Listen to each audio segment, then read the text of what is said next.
Good morning. Our today's topic is adrenal cortex. If you have any doubt in adrenal medulla or the overall structure of the adrenal gland, go watch the part 1 and then come to this video.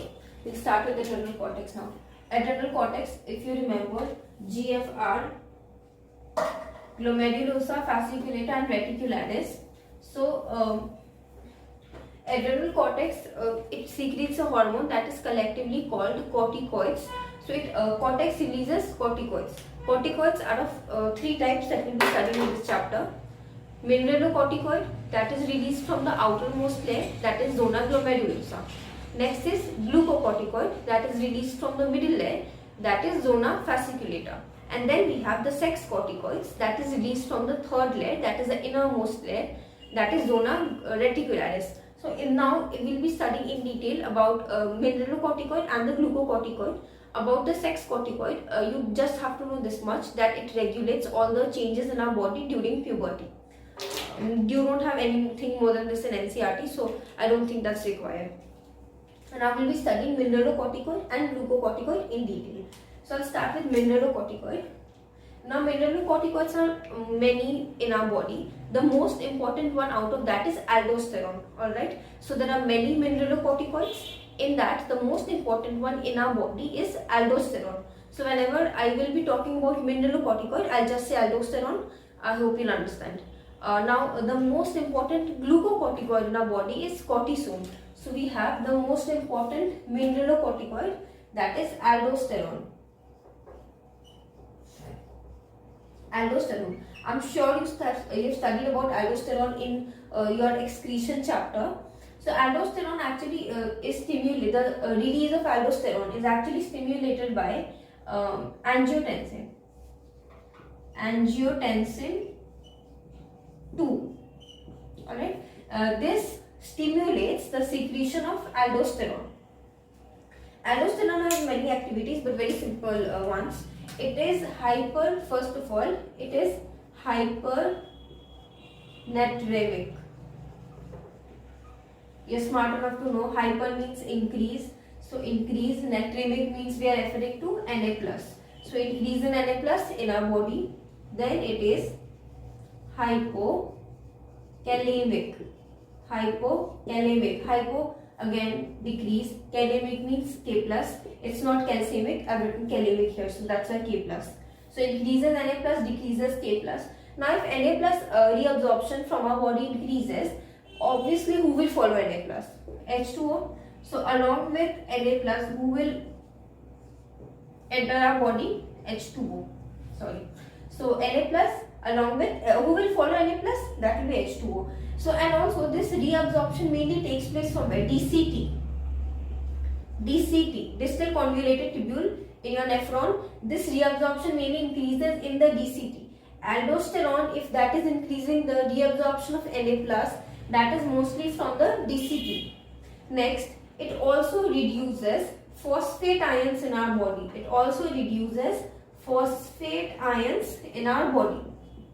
Alright, so these are only the functions which you have to know about aldosterone. Quickly, I'll just recap everything. Aldosterone, hypernatremic, increases Na+. If Na+ retention increases in our body, who else follows? H2O. So H2O retention also increases. So there will be chances of edema. Next, hypokalemic, that means K+ in our body decreases, and it also reduces the phosphate ions concentration in our body. One more thing that I forgot to tell you. You see, if you remember the pump activity, what does this do? Na+, K+ pump. So Na+, K+ pump puts in 3 Na+ inside the cell and 2 K+ outside the cell. 3 Na+ inside the cell, so hyper increases, right? Increases Na+ inside our cell and decreases K+ in us from our cell. So overall, aldosterone is increasing, see, pump activity, right?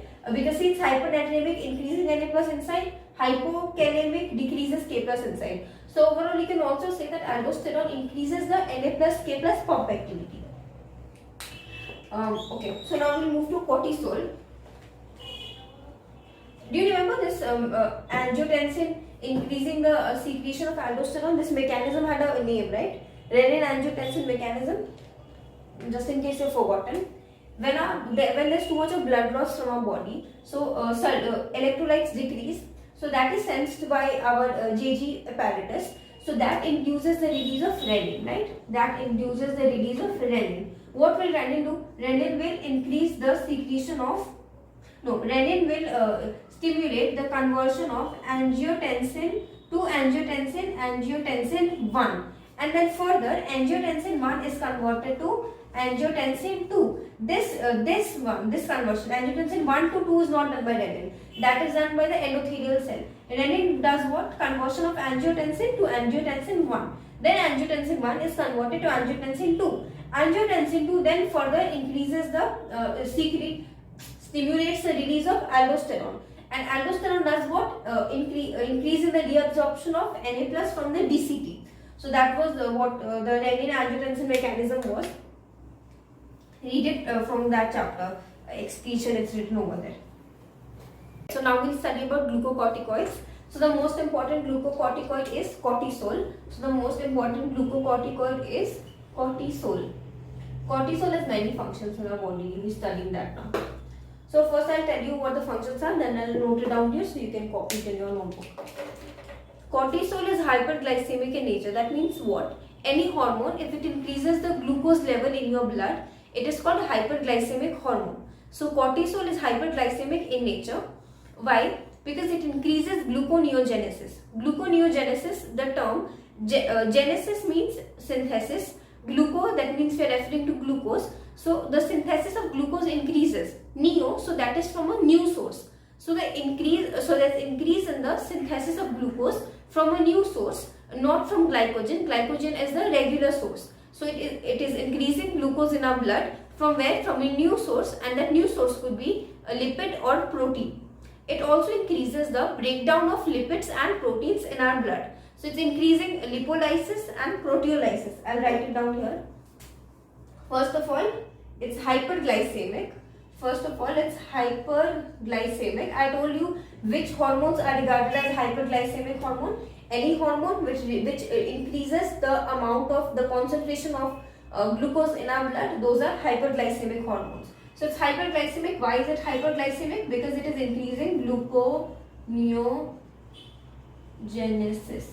Gluconeogenesis, what is the definition? Gluconeogenesis, this is the formation of glucose from a new source, not from the regular source, and that new source could be lipids, proteins, anything. Next, it increases lipolysis. It increases lipolysis and also increases proteolysis.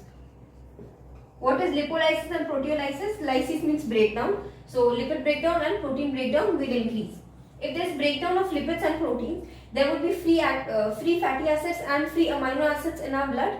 Yes. So the concentration of free fatty acids, Fa means fatty acids and Aa means amino acids. So free amino acids and fatty acids, their concentration also increases in our blood. So increase of free fatty acids and amino acids in blood.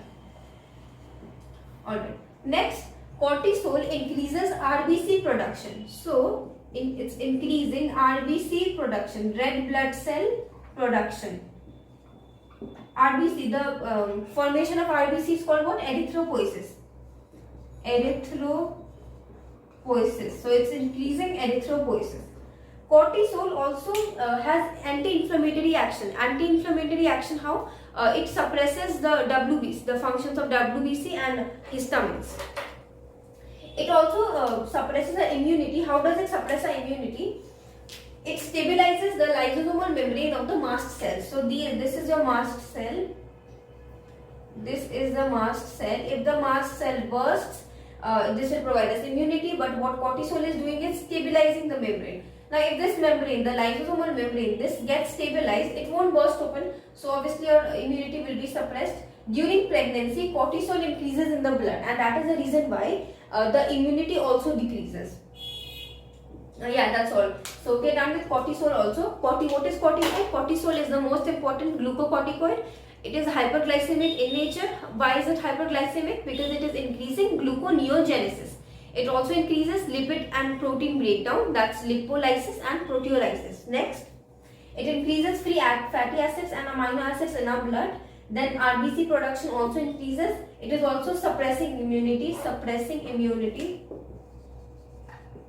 I'm not sure about the spelling. Suppress immunity.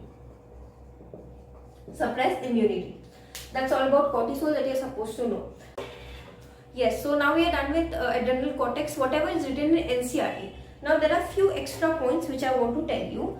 Please pay attention. So this is the hypothalamus. This is the hypothalamus. Yes. Hypothalamus releases corticoid releasing hormone. Any releasing hormone is released by hypothalamus. So hypothalamus releases corticoid releasing hormone. This CRH acts on the anterior pituitary. Anterior pituitary releases adrenocorticotropic hormone. Yes, ACTH. So it releases ACTH. This ACTH acts on the adrenal cortex. Now adrenal cortex has 3 layers and all those 3 layers are releasing a different type of hormone. So this acts on the adrenal cortex but mainly on the middle layer. Now what is the middle layer? I'll not tell you. No, I'll tell you. It's fasciculator. Yes, so ACTH acts on the adrenal cortex but mainly on the middle layer, that is fasciculator. So this increases the secretion of corticoids, but mainly which corticoid? The middle layer. So middle layer secretes glucocorticoid, and the most important glucocorticoid in our body is cortisol. So this is increasing cortisol in our blood.